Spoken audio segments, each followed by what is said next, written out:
Right, we're cutting across live to Prime Minister Modi, who's attending the G20 Summit in Rome. He arrived in Rome yesterday. He will be there till October 31st for the G20 Summit. On Friday, Prime Minister Modi, in fact, held his first bilateral meeting with Italian Prime Minister Mario Draghi. Both leaders inspected the Guard of Honor before proceeding for delegation-level talks.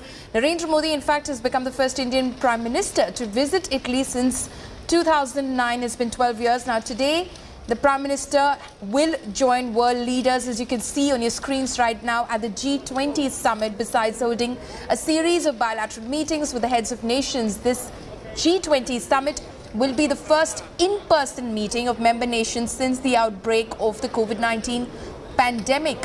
The theme of this G20 meet under the Italian presidency is centered around people, planet and prosperity. The summit will discuss the global situation, particularly the need to revive the economy. Ahead of the summit, Prime Minister Modi, in fact, met Pope Francis at the Vatican City.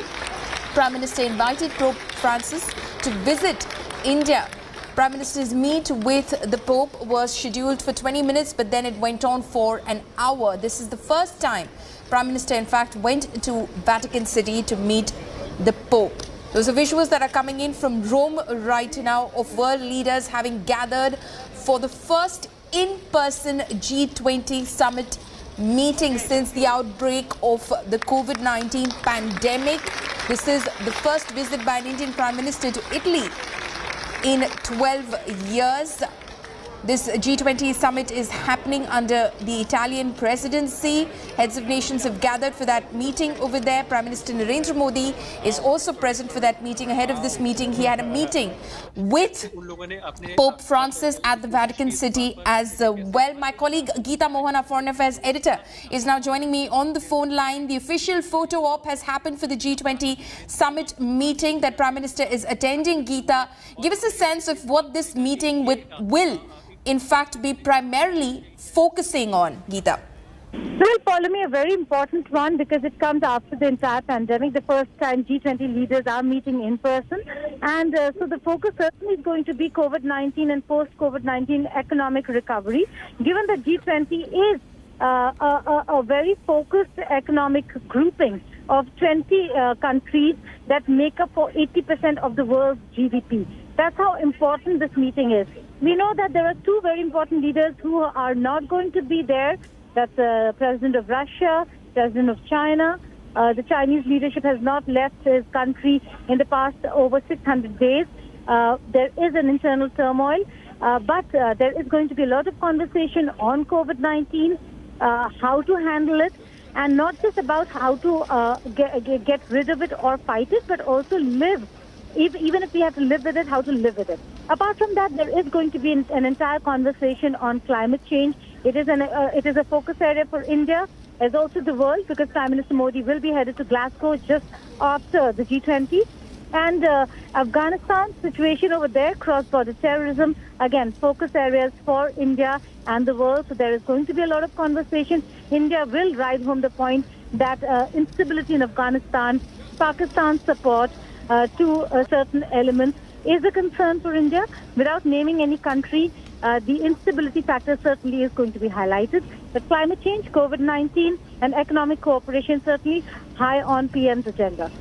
Right. Also, Geeta, like you mentioned that the instability in Afghanistan, given the rise of the Taliban regime in Afghanistan and, of course, terror financing, they're going to feature in what the Prime Minister says at the G20 summit. Give us a sense of what exactly will he be saying in terms of summarizing the situation in Afghanistan and what the world needs to do vis-a-vis that situation. Well, follow me, you make a very important point over here because, yes, G20, given the fact that it focuses on the financial aspect and economic aspect of the entire grouping, financing of terror is certainly going to be an area that will be raised. Look at the situation in Afghanistan. It is in dire straits, yet most of the countries, including the United States of America, are reluctant to disburse funds. The Taliban regime has not been recognized, but they have been urging that they really need humanitarian assistance and aid. And the world community has come together to provide that aid. but they have been insisting that it cannot be through the Taliban government that is not recognized.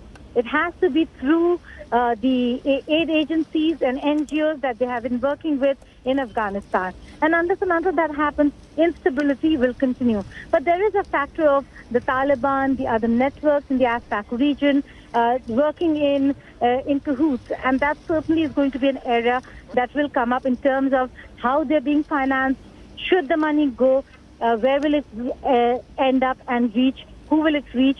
And these are areas that certainly will be discussed in greater detail. We know that the Sherpas have been discussing it already.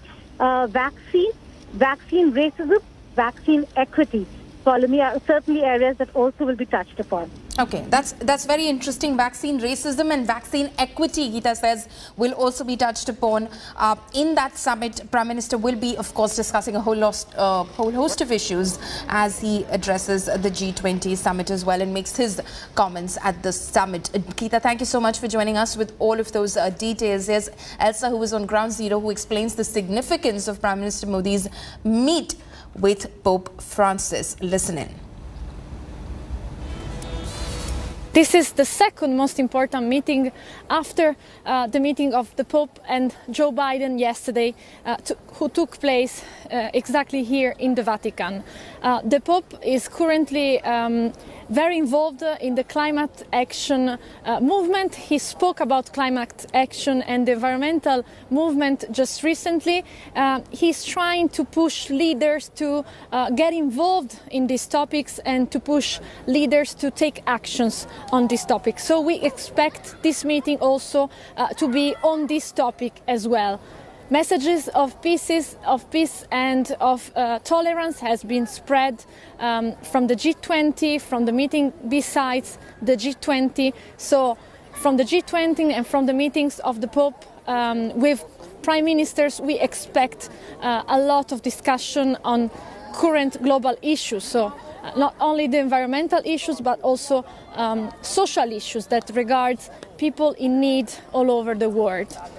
This is a very important meeting for the Catholic community in India. We know there are about 17 million people in India that are currently Catholic. So this is a very important meeting, not only for the Pope, but also for all these people that currently live in India.